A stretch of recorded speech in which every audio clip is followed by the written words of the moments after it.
nuestra idiosincrasia, eso es parte de nosotros. Yo estaba observando los pies de mi nieta, que yo creo que por primera vez se ha levantado a las 6 de la mañana en sus largos 2 años de vida. Y ella ha estado quietecita ahí por el horario, ¿no? Pero tan pronto empezó, yo no le dije mueve los pies. Es parte de la idiosincrasia nuestra, así somos, culturalmente hablando. Así que cuando estos creyentes de Roma empiezan a celebrar su liturgia al estilo de ellos, se siente mucho más cómodo, bendicen al Señor, la experiencia cultica es mucho más sana, es mucho más saludable, pueden interactuar mejor.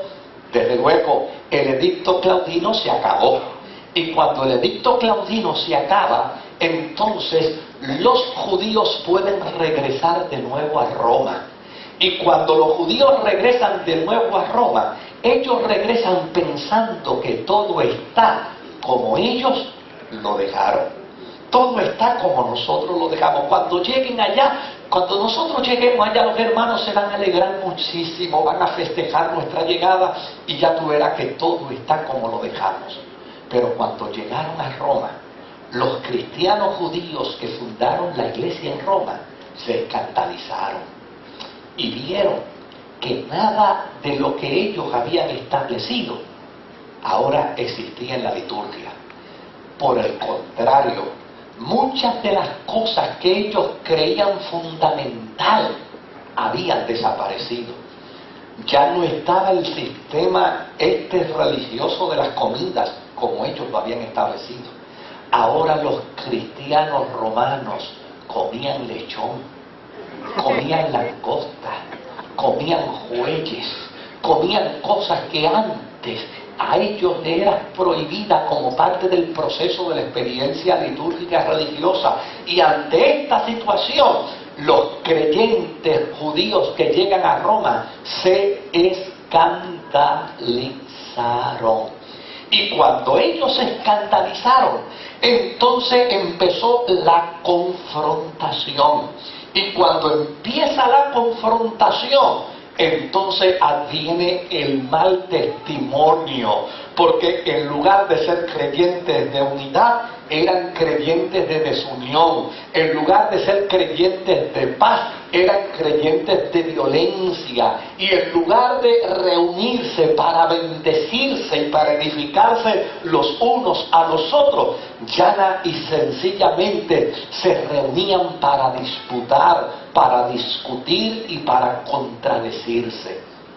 Pablo, que se denomina apóstol de los gentiles, entiende que aun cuando él no evangelizó a esta iglesia, pero como él es apóstol de los gentiles, entiende que él debe intervenir, que él debe actuar dentro de esta iglesia, y por lo tanto entonces Pablo le escribe, y les escribe una carta fuerte para ambos. Les escribe una carta donde le ala las orejas a los judíos, pero le ala las orejas también a los gentiles. Los confronta a ambos y les hace saber, número uno, que la libertad en el Señor no da derecho al libertinaje. Eso es importante que lo sepan. La libertad en el Señor no da derecho al libertinaje. Le hace entender, número dos, que mi primera ocupación para con mis hermanos no es imponerle lo que yo creo, sino mi primera ocupación para con mis hermanos es hacer las cosas de tal manera que a ellos no les escandalice. Y eso es fundamental en la vida cristiana. Y eso es importante en la experiencia de la fe. Porque esto no es asunto de que yo hago las cosas como yo quiero y a mí plin, y a la madama dulce coco. No. Esto es pensar y entender que todo lo que yo hago, sea de palabras o sea de hechos, yo lo haga para la honra y para la gloria del Señor. Que yo no puedo bajo ninguna circunstancia romper los esquemas de una comunidad para imponer mis propios criterios. Que yo no puedo bajo ninguna circunstancia forzar a los de la comunidad a hacer las cosas como yo entiendo que hay que hacerlas, porque así es como hay que hacerlas, sino todo lo contrario. Los creyentes debemos caminar hacia la unidad. Los creyentes debemos caminar hacia la paz.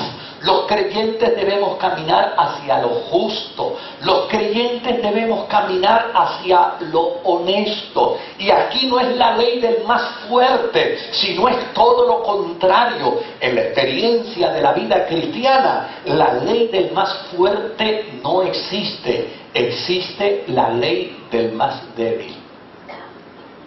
Todo lo que yo voy a hacer, lo tengo que hacer para considerar a mi hermano más débil. ¿Se da cuenta el proceso?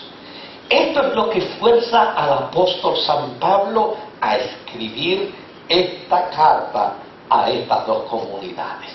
Y desde luego, una vez empieza, claro, los primeros capítulos son detrimentales en términos de la experiencia que pudieron haber ellos vivido. Porque imagínense, Pablo comienza a hablarles a los gentiles y a decirle a los gentiles todo lo malo que ellos hicieron para que Dios los reprobara.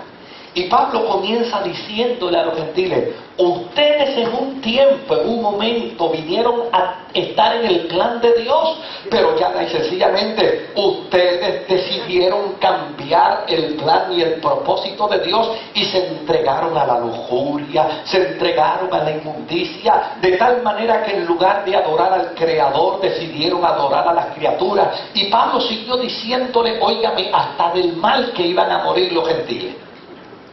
Los judíos tendrían que estar contentos. Dijeron, así es como Pablo debe hablarle a los gentiles. Pero cuando Pablo terminó de dirigirse a los gentiles, ¿sabe qué le dijo a los judíos? Y ustedes, que dicen ser el pueblo de Dios, son 2 veces peor que estos. Es decir, Pablo no le perdonó ni a un grupo ni a otro. Porque si Pablo tenía como propósito reconciliar la comunidad, tenía que ser imparcial.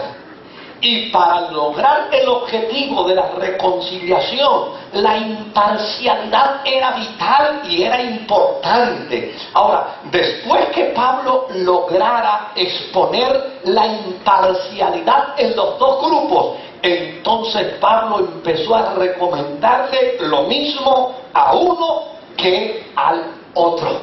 Y estas son precisamente en el capítulo 12 las recomendaciones que Pablo le da a los gentiles y se las da también a los cristianos judíos. Y son las mismas recomendaciones que bíblicamente se les debe dar a los pentecostales y a los bautistas, a los católicos y a los episcopales. Se le debe dar a todo hombre y a toda mujer que diga ser cristiano, porque llana y sencillamente estas son las recomendaciones que ayudan a una conciencia de comunión cristiana. Porque no es suficiente decir que somos hermanos, tenemos que comportarnos como hermanos.